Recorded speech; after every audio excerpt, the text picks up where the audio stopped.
No, uunahin po natin pag-uusapan ngayon mga kababayan itong patungkol kay Senator Robin Padilla. So ano nga po ba yung kay Senator Robin Padilla? Mga kababayan, ito po yung kanyang mga kababayan, no, na hamon niya ngayon kay Commodore J. Tariela. Nako, ito na mga kababayan, Robin Padilla gusto na makipaggera sa China. Ma'am Martis Mosni at sa Serisa Force, ayan, kay Ma'am Criselda, hello po, and kay Ma'am Siria Andres. Ayan, so ito po mga kababayan, babasahin po natin ngayon itong patungkol dito kay Robin, or pakinggan po natin, no? Itong sinabi ni Robin. Nako mga kababayan, Diyos mio Marimar. Ito po, pakinggan natin ha, yung mga reaksyonis ni Robin, mga kababayan. Kung ano man po ang ginawa ni Admiral. Ayun, happy birthday po Ma'am Net Vlog. Ayan, more blessings to come in your life, good health, success, and blessings. Ayan, and love life. Happy birthday po. So ito pakinggan natin mga kababayan. Robin Padilla gusto nang makipaggera sa China. Pakinggan natin. Tariela. Ay pinakikiusapan ko po siya na huwag niya ulitin. Sapagkat pag nambastos ka, babastusin ka rin talaga. Wala po tayong magagawa sapagkat duty ng kahit na sino na ipagtanggol ang kanilang Pangulo. Ayan ha. Mga kababayan, narinig nyo ha? Nakiusap si Robin Padilla kay J. Tariela o kay Commodore J. Tariela, ang tagapagsalita ng Philippine Coast Guard, na wag niya daw pong ulitin na bastusin ang Pangulo ng China. Kasi kahit sino po na Chino or Chinese ay karapatan pong ipagtanggol ang kanilang Pangulo. Kasi, mga kababayan, pakinggan natin ha, karapatan po ng ninuman na ipagtanggol ang kanyang Pangulo. Dito tayo sa salitang karapatan po ninuman na ipagtanggol ang kanyang Pangulo. Ito ha. Ano man po ang ginawa ni Admiral Tariela. Pakinggan natin ha. Pinakikiusapan ko po siya na huwag niya ulitin. Wag ulitin. Sapagkat pag nambastos ka, Nambastos kanino? babastusin ka rin talaga. Wala po tayong magagawa sapagkat duty ng kahit na sino na ipagtanggol ang kanilang Pangulo. Pakinggan na. Ang gusto ko lamang pong sabihin dito, aking mga kasama, tama po, naniniwala po ako na hindi makatwiran ang ginagawang pambobomba ng tubig sa ating mga Ayan ha. Ulitin ko mga kababayan, ulitin natin. Kung ano man po ang ginawa ni Admiral Tariela. Yes. Pinakikiusapan ko po siya na huwag niya ulitin. Sapagkat pag nambastos ka, babastusin ka rin talaga. Wala po tayong magagawa sapagkat duty ng kahit na sino na ipagtanggol ang kanilang Pangulo. Dito tayo ha. Bago natin ipagpatuloy, gusto kong reaksyonan ito, Senator Robin. Mula sa bunganga mo nanggaling, no? Duty ng kahit ninuman ang ipagtanggol ang kanyang Pangulo kung binubuli ito. Di ba? Binubuli ito. May tanong ko lang, Senator Robin Padilla. Nung sinabihan ba ng mga bumoto sa iyo na putang inang bobong mga DDS na supporter ni Rodrigo Roa Duterte na kinikilala mong tatay? Pagkatapos ba nilang sabihan na si PBBM, bangag, adik, weak leader, nagko-cocaine? Alam ko mga kakilala mo yan. Nandyan si Rowena Guanzon, kung ganon-ganon. Nandyan si Maharlika, nakasama mo yan, na tinatawag na kuting, bangag, adik, nagsasyabo. Alam ko, kilala mo si Harry Roque na sinasabihang ngiwi, bangag. Binabastos ang ating Pangulo. Ni minsan ba, Senator Robin Padilla, pinagtanggol mo ba ang Pangulo natin sa pagbabastos ng mga supporter mo? Tanong ko lang, bago mo ihalin tulad yan, na karapatan ng mga Chinese government official na ipagtanggol ang kanilang commander-in-chief or ang kanilang Pangulo dahil binubuli daw ni Tariela, bago mo sabihin yan, Robin, dapat pinagtanggol mo rin si President Bongbong Marcos sa kapwa nating Pilipino na namboli sa kanya. Bago ka namin paniwalaan. Kasi Senator Robin, ever since naging senador ka, never mong pinagtanggol si Marcos. Kaya bago mo yan sabihin kay Commodore Tariela, tignan mo muna ang katawan mo, ang sarili mo sa salamin sa bahay nyo. 'Di ba? Pinagtanggol mo ba ang ating Pangulo pagkatapos nasiraan ng mga butante mo na tinatawag nilang diehard supporter Duterte? Binaliktad ko lang, Duterte diehard supporter. Bago mo yan sabihin, Senator Robin, no, na karapatan na ninuman ang ipagtanggol ang kanyang Pangulo. Ni minsan ba, Senator Robin, pinagtanggol mo ba si PBBM? Tanong ko lang, pagkatapos na ang presidente natin i-edit ang mukha na kangiwi ang bunganga, pagkatapos na ang presidente natin magpakita ng video si Maharlika, si Harry Roque at ang mga bumoto sa inyo na nagko-cocaine, ni minsan ba nag-react ka? Ni minsan ba nagsalita ka?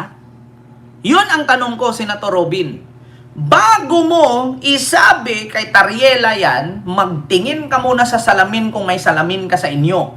Ni minsan ba pinagtanggol mo, karapatan daw ng bawat tao na dapat ipagtanggol ang kanyang Pangulo. Ni minsan ba, Senator Robin, pinagtanggol mo ba ang ating Pangulo? Ang lakas ng loob mong magsabi. Na karapatan ng bawat ninuman na ipagtanggol ang kanyang Pangulo kung ito'y binubuli. Senator Robin, baka pagpakitaan kita ngayon kung paano binuli ng kapwa mo Pilipino ang ating presidenteng si Marcos. Ni minsan hindi kita narinig na sinabi mong mali yan. Ni minsan hindi kita narinig na sinabi mong itigil na yan.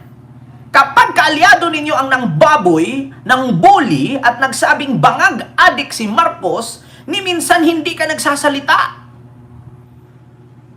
Kaya nga sabi ni Bintulpo kay Amy Marcos bago ka mangialam sa buhay ng iba, tignan mo muna at linisin mo muna ang bakuran mo. Mga senador kayo, gagawa kayo ng batas. Hindi nyo trabaho ang gumawa ng chismis. Diba? Bago mo sabihin yan, Senator Robin, na karapatan ni Numan na ipagtanggol ang kanyang Pangulo. Pero ni minsan, Senator Robin, wala akong narinig na pinagtanggol mo si Marcos galing sa pambubuli ng mga supporter ni Duterte na kaalyado mo. Si Harry Roque, ilang beses niya pinagbababoy si PBBM. Pinagtanggol mo ba si PBBM kay Harry Roque na tigilan mo mali yan?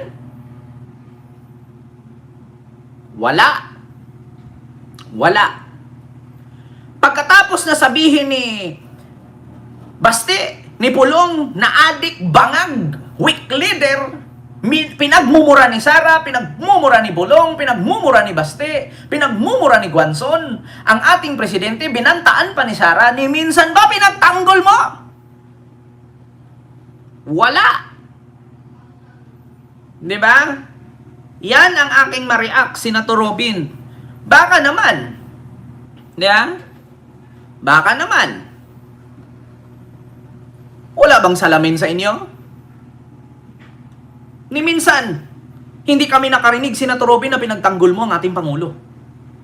Kaya huwag mong sabihin na karapatan ng mga Chinese na ipagtanggol ang kanilang Pangulo. Kasi ever since sa Pilipinas, hindi mo pinagtanggol si Marcos. Ikaw na nga mismo nagsabi na oposisyon ka. Diba? O lumabas sa bunganga niya yan, oposisyon siya. Pakinggan nyo mga kababayan, pakinggan nyo. Ang gusto ko lamang pong sabihin dito, aking mga kasama, tama po, naniniwala po ako na hindi makatwiran ang ginagawang pambobomba ng tubig sa ating mga mangingisda. Galing sa bunganga niya na hindi makatwiran ang pambubumba ng tubig ng mga Chinese Coast Guard sa ating mangingisda, maskin sa ating mga Philippine Coast Guard. Bakit hindi ka gumawa ng resolusyon? Na gumawa ng batas na kapag isa sa mga Pilipino o kapwa natin Pilipino na binumba ng water cannon ay ating bubumbahin at gigirahin. Wala kayong ginawang batas niyan. Ni minsan ba sa mga Duterte senators or Duterte Black na supporter ni Digong na mga senador, ni minsan ba may ginawa kayong reaksyon, maskin man lang komento or statement patungkol sa Filipino Coast Guard na nataga ang daliri, binutas ang rubber boat, binumba ng water cannon? Ni minsan ba sa inyo, maskin nga ang Vice President, wala kaming narinig dyan. Pero pagdating kay Digong, putang ina, halos lahat kayo nagtutulungan. Diba? Bago kayo magmalinis sa mga ganyan ninyong komento, alam daw niya na masama ang bubumbahin ng water cannon. Bakit hindi kayo umaksyon? Di ba mga senador kayo, gumawa kayo ng batas? Bakit hindi kayo gagawa ng batas na gagawa kayo ng batas under the Philippine Constitution Law na kung sino mang Pilipino or mangingisda ka man, sundalo, Navy or Philippine Coast Guard, once na masaktan dahil sa pambubomba ng water cannon ay babawi kami. Di minsan ba gumawa kayo? Di ba kayo dapat ang gagawa niyan kasi kayo nga ang tinatawag na legislative? Tagagawa ng batas. Parte kayo ng legislative. Ni minsan ba, pagdating sa sigalot ng West Philippine Sea, may narinig ba kami sa inyo pinagtanggol yung Pilipino? Wala. Di ba? Continue. Ito na, mga kababayan. Ating Coast Guard. Pero matagal ko na rin sinabi na may budget naman ng Coast Guard, ba't di kayo bumili ng mas malakas na water cannon at gumanti kayo? Ito na. Ito na, Senator Robin Padilla. Sabi ni Robin, hindi maganda ang bumbahin ng water cannon ng China ang Pilipinas or ang Pinoy na Coast Guard. Bakit daw hindi bumili ng mas malakas na water cannon ang Philippine Coast Guard na meron namang pondo? Sige nga, meron namang pondo. Eto, Senator Robin. Ganito yan. Kung bibili ang Philippine Coast Guard ng water cannon at babalikan nilang bumbahin ang Chinese Coast Guard, do you think anong mangyari?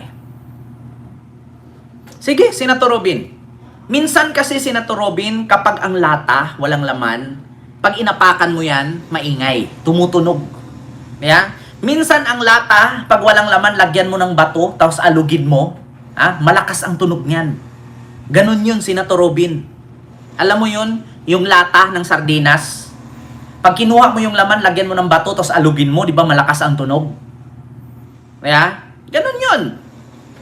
Pero walang laman. Malakas ang tunog, pero walang laman. Eto. Bago ako magbigay ng reaksyon dyan, basahin natin ang sagot ni Commodore Tariela dyan. Sasabi ni Robin Padilla na bakit hindi daw bumili ng malakas na water cannon at bumbahin bumawi at bumbahin ang Chinese Coast Guard. Ito. Ito mga kababayan. Nang malaman natin ang sagot ni Tariela. Ito sagot ni Tariela. Kinikilala natin ang tamang paggamit ng water cannon. Ito ay para makapagligtas ng buhay, hindi para manakit ng kapwa-tao at manira ng ibang barko. Kita mo yan? Kita mo yan, Senator Robin? Ang water cannon anytime pwedeng bilhin. Yeah? Pero bakit ka bibili ng water cannon para manakit ng tao at manira ng barko? Sige nga. So kung pupundo ka lang ng mas malaking water cannon at malakas para saktan mo yung Chinese Coast Guard at manira ka ng barko, anong mapapala mo dun? Sige nga. Pag bumili ang Philippine Coast Guard ng malakas na water cannon, mas malaki doon sa Chinese Coast Guard. Tapos sasaktan nila yung mga Chinese Coast Guard. Tapos sisirain nila yung barko. Anong sunod mangyari nun? Gera. Pag ginira tayo ng China, isang pindot lang tayo ng nuclear, pulbo tayo. Ganito example ko sa iyo, Senator Robin. Ito Pilipinas. Nakalutang tayo sa tubig. Ito Pilipinas to, nakalutang sa tubig. Ang ilalim ng ating bansa, meron yang Mega 61 nuclear bomb. Kaya tinawag kong Mega 61 nuclear bomb, 61 ka beses ang lakas na nuclear. Pag pinindot nila yan, gaganon tayo, mawawala tayo sa mapa. 'Di ba? Mabubura tayo sa mapa. Tandaan mo yan, Senator Robin. Ang China, meron silang Mega 61 nuclear bomb na hindi kayang gawin sa Russia at China. 61 times ang lakas sa North Korea, Russia at Amerika. Isang pindot lang nila, mawawala tayo sa mapa. Hihigupin tayo ng tubig. Bigla tayong nawala sa mundo. Ganon kalakas. Gusto nyong malaman kung gaano kalakas ang Mega 61 nuclear ng China. Ito ha, tandaan mo yan, Senator Robin. Once na gumanti ang Pilipinas, pagbomba sa water cannon, kasi ang sabi mo, bakit hindi bumili ng mas malakas? At bumawi at bombahin sila. Kaya sagot ni Tariela, ang water cannon ginagamit yan sa pagligtas ng buhay. Hindi pagbomba, manakit ng tao at manira ng barko. Ngayon, pag bumili ang Philippine Coast Guard ng mas malakas na water cannon, natamaan ang ang Chinese Coast Guard. Diba? Nasira ang barko nila. Anong sunod hakbang gawin ng China? Sige nga, dito pa lang, sa sinasabi nilang Mega 61 nuclear bomb, hindi ito aapoy, Senator Robin. Ngunit, hihigupin kang biglang mawawala. Mabubura sa mapa ang Pilipinas. Yan ang isipin mo. China lang ang meron yan. Kaya hanggat kaya nating magpakumbaba o mintindi, umiwas tayo sa gulo. 'Di ba? Ngayon sasabihin mo makipaggera ka, lumaban. Ang Chinese, Senator Robin, mahirap paintindihin. Kahit ikaw nga paharapin ka ng Chinese ngayon, hindi kayo magkaintindihan eh. Try mong duraan ang Chinese ngayon nang hindi kanya naintindihan kung bakit mo siya dinuraan. Kung hindi ba yan magagalit at sapakin kang bigla. 'Di ba? Kita mo Pakita ko sa inyo kung gaano kalakas ang Chinese Nuclear 61. Ito Chinese Nuclear 61. Ito mga kababayan. Will not fire the first shot. Ito China's policy is very clear. China will not fire the first shot. But China will not allow you to fire the second shot. China will never allow the United States to launch a war against China, conventional or nuclear, without suffering devastating consequences. Diba? If you have not watched the Victory Day parade in Beijing on September the 3rd, one of the weapons China demonstrated, we call it 61 because it can contain 60 nuclear warheads plus one hydrogen bomb. Now, in the world of today, let me tell you, which country has hydrogen bomb? No. China. China is the only country with hydrogen bomb. Sige And nga. that ICBM can cover every corner of the world in less than 20 minutes and destroy any target in any corner of the world Sige nga. without any possibility of being intercepted. I hope Washington has learned the lesson. Kita mo? Any corner in the world ang 61 nuclear bomb. Kahit saang target, pwede nilang burahin sa mapa na walang apoy, walang distraction, mabubura agad. Kasi ang mangyari niyan mga kababayan, eto, Pilipinas tayo. Nakapatong tayo sa tubig. Dito ang bomba sa ilalim. Dadaan sa ilalim. Ang gagawin ng bomba, hihigupin tayo bigla, palalim. Mabubura tayo. Any corner in the world, pwede nilang burahin less than 20 minutes. Kita mo yan? Tapos sasabihin mo ngayon, titirahin mo ng mas malakas na water cannon? Tandaan mo, Senator Robin, hindi nga natin kaya makipaggera doon kasi wala tayong armas, mas marami silang armas. Tapos ngayon uutusan mo? Tapos ngayon uutusan mo ang Philippine Coast Guard? Para kang pinaplas sa toilet niyan. Ulitin ko No country in China's neighborhood is a match against China in terms of military power. Ayan. Mr. Abrams also challenged me, saying that China's military buildup is a challenge, a threat to our neighboring countries. I told him point blank, no country in China's neighborhood is a match against China in terms of military power. China's military buildup is a matchup against only one country, that is the United States. China will never allow the United States to launch a war against China, conventional or nuclear, without suffering devastating consequences. If you have not watched the Victory Day parade in Beijing on September the 3rd, one of the weapons China demonstrated, we call it 61, because it can contain 60 nuclear warheads plus one hydrogen bomb. Now, in the world of today, let me tell you, which country has hydrogen bomb? China is the only country with hydrogen bomb. And Kita nyo? Kita mo yan, Senator Robin? Tapos utusan mo, kung binumba ka ng water cannon, babalikan mo, bubumbahin mo rin? Anong consequences nun? Kung mas malakas ang water cannon natin at nadurog ang Chinese Coast Guard, pati ang barko nila. Diba? Sabi ni Sinando Santiago, ang dali mo naman maniwala, bluff lang yun. Sige nga, pumunta ka ng West Philippine Sea, sumakay ka ng bangka, paghahampasin mo yung mga mga Chinese Coast Guard doon. Kung bluff lang yun, yung 60 nuclear bomb, 60 and 1 hydrogen bomb, ako mismo nakikita ko sa parid nila yan. Kung gaano kalakas, para kang pinaplush sa toilet niyan, hihigupin ka lang bigla, mawawala ka sa mapa. Tandaan nyo yan. Nakagawa nga sila ng mega satellite scope eh. Di ba? Yan na naman kayo, sasabihin nyo na naman hindi totoo yan. Di pumunta ka dun, sa mga matatapang, samahan nyo si Robin.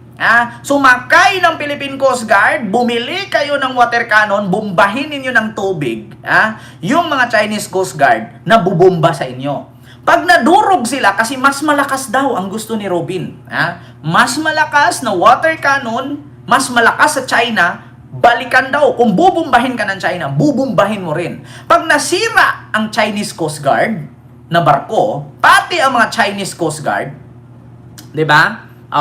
So, anong sunod na mangyari doon? Do you think hindi gaganti ang China? Kasi ang palusot ni Robin, kapag gray na barko, ano lang daw yan, tanod ng dagat. Pag white na barko, mga tanod lang daw yan sa dalampasigan. So, wala daw war na mangyari. Wag lang daw yung puti na barko kasi mga military yan. Yung gray na barko kasi military yan. Ito, pakinggan nyo ito mga kababayan. Ganito tayo Alam nyo si Robin hindi nag-iisip. Ito. Pwede na lagi tayo magpapaawa. At parehas naman kayong tinatawag nating tanod ng dalampasigan. Coast Guard kayo pareho. Hindi naman kayo gray ship. Ang gray ship, yun ang military. Kapag white hindi ship, mo pwede yun. Yun ang tinatawag natin na escalation. Escalation. Pero kung dalawa kayong white ship dyan, at nagbombahan kayo ng tubig dyan, walang ano yun. Walang issue yun. Walang escalation yun. Sinabi mo lang yan, Robin, na kapag parihong white ship, magbumbahan ng tubig, walang escalation, walang gera. Tanga, iba ang utak ng China, Robin. Tandaan mo yan. Sige, pangunahan mo, samahan mo si G. Tariela doon. Pumunta kayo ng Scarborough Shoal, or sa Panatag Shoal. Magdala kayo ng barko doon na may na mas malakas na water cannon sa Chinese Coast Guard na water cannon. Pag binumba kayo, balikan nyo, sirain ninyo yung barko. Katulad sa pagsira ng Chinese Coast Guard sa barko ng Pilipinas. Kapag napinsala ang barko ng China, kapag merong mga Chinese Coast Guard na namatay or nasaktan, do you think hindi gaganti ang China? Putang ina, Robin. Yung Taiwan nga kaya nilang bawiin, kaya nilang i-invade in just 1 hour. Tandaan mo yan, Robin. Tandaan mo yan. Huwag kang mag-utos. Ikaw mismo ang gumawa. Kaya ka nga binoto ng taong bayan para sa bayan, di ba? Puntahan mo doon, sumama ka sa mga Chinese Coast Guard. Kapag binomba kayo ng water cannon, bombahin nyo rin. Ang sabi mo, mas malakas. So, ibig sabihin kung mas malakas, masira ang barko, mamatay ang mga Chinese Coast Guard, gaganti ang China dyan. Anong consequences? Nga? Anong mangyayari kung merong mga Chinese Coast Guard na matamaan, mamatay? Merong barko na masira? Do you think hindi makikipaggera ang China sa Pilipinas? Subukan ninyo. Sa mga DDS na nood sa akin, samahan nyo si Robin. Sugurin nyo doon. Kapag binomba kayo ng water cannon, bombahin nyo rin. Diba? Ngayon, pag may namatay doon na Chinese Coast Guard, nasira ang barko nila, do you think ang China pupunta lang doon tapos in the name of the Father and the Son, tapos dadasalan nila? Tapos palutangan ng kandila at bulaklak? Gaganon lang sila? Tandaan mo, Senator Robin, ang China traidor yan. Si Digo nga, nag-file ng asylum doon, hindi nila tinanggap eh. Ganun yan. Kita mo yan? Bakit daw hindi bumawi? Ha? Bakit daw hindi bumawi ang Chinese Coast, ang Filipino Coast Guard sa Chinese Coast Guard? Eh di samahan mo. Pangunahan mo, Senator Robin. Kung ano man ang consequences yan, tatadtarin ka namin. 'Di ba? Kung ano man ang consequences niyan, na hakbang mo na kapag binumba ng water cannon ang Philippine Coast Guard, bubumbahin nyo rin ng mas malakas. Pag nasira yung barko, pag namatay yung mga Chinese Coast Guard, anong mangyayari? Anong sunod na mangyayari? Anong consequences? 'Di ba?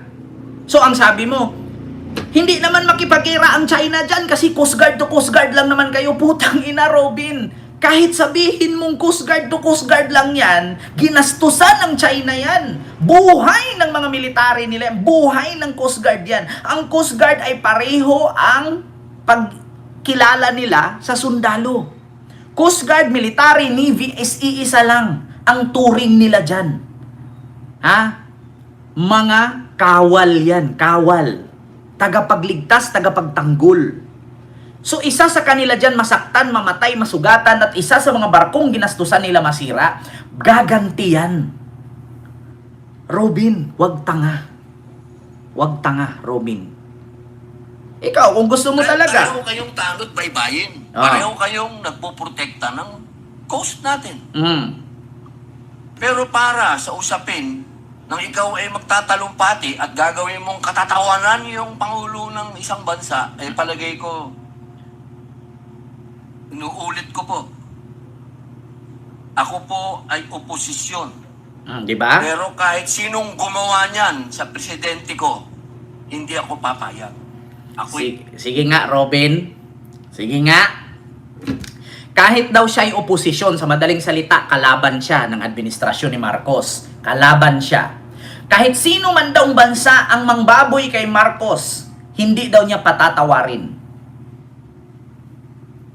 Robin, tignan mo ang balita sa China kung gaano nila binaboy si Marcos. Kaya nga nagalit si Tariela, kaya nga galit si Gibu eh. Kasi binaboy nila ang presidente natin. Ni minsan, Robin, nakarinig ba kami pinagtanggol mo si PBBM?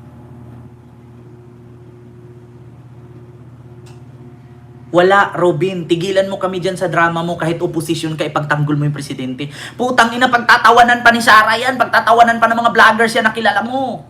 Tignan mo, pag binaboy si Marcos ng Australia, anong ginawa nung senador doon sa Australia kay Marcos? Doon sa interview, binastos niya sa interview. Ni minsan ba, Robin, may nakarinig kami ng statement? Mula sa'yo na pinagtanggol mo si PBBM? Kasi presidente mo binaboy? Ni minsan ba, Robin, nakarinig kami?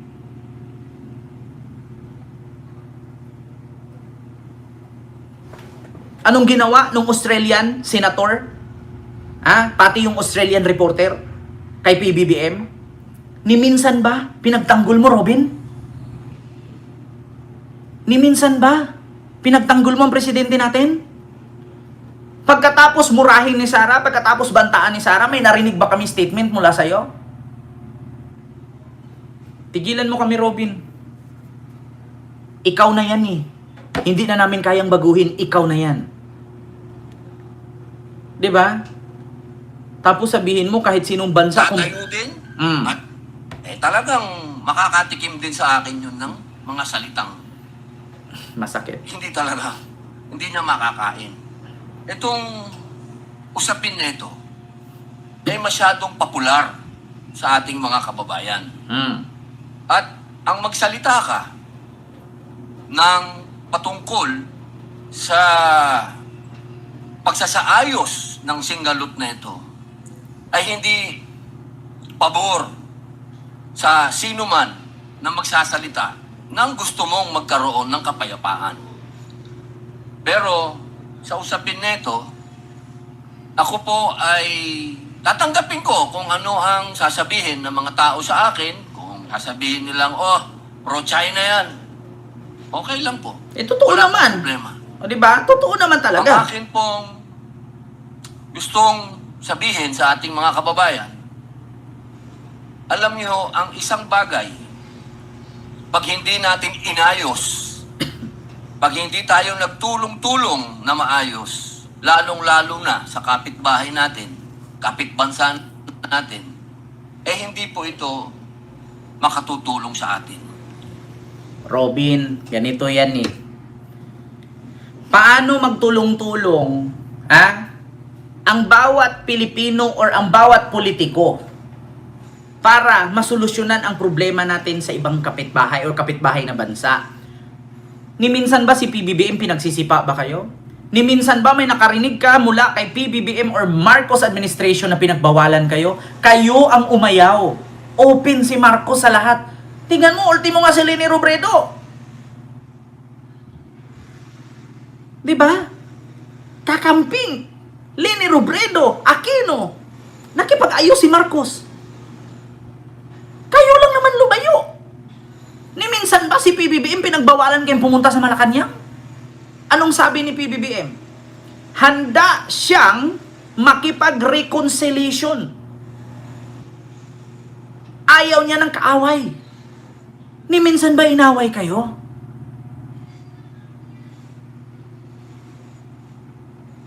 Diba? Tapos sasabihin mo ngayon kung hindi makipag-isa, hindi makipagtulungan, hindi masolusyonan ang problema ng kapitbahay na bansa. Kayo lang ang ayaw dumikit kay Marcos. Kayo lang ang ayaw pumunta kay Marcos. Kasi nga, sinabi ninyong oposisyon kayo.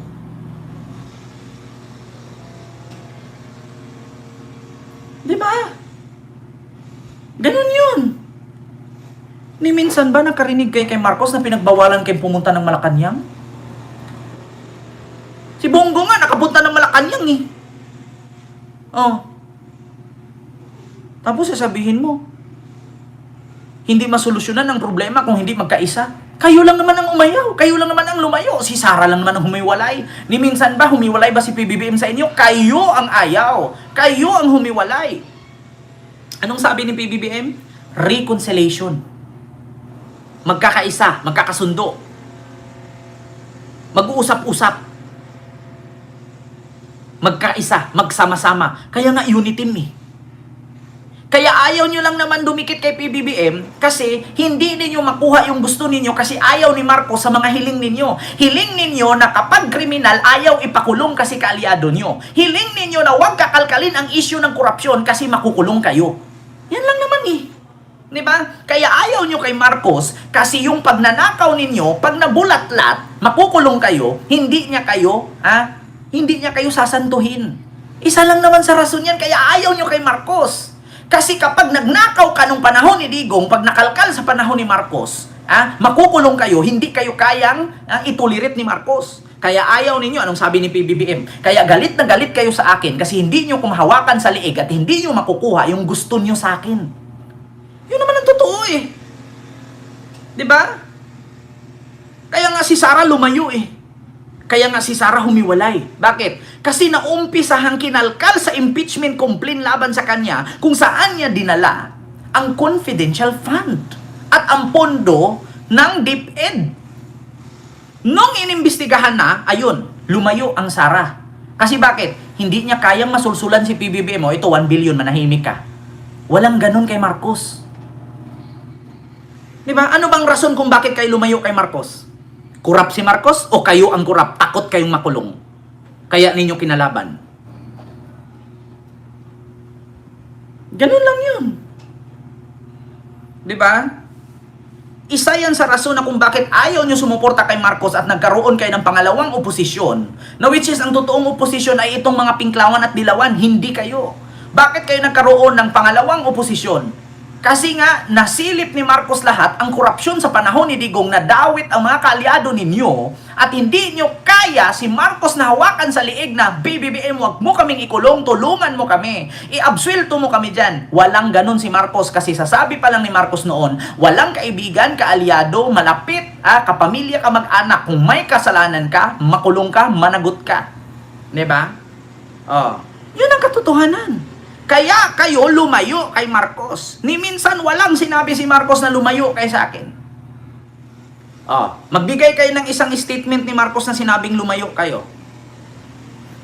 Lumayas kayo sa akin. Ni minsan nagsabi si Marcos niyan? Diba? Yan ang problema sa inyo.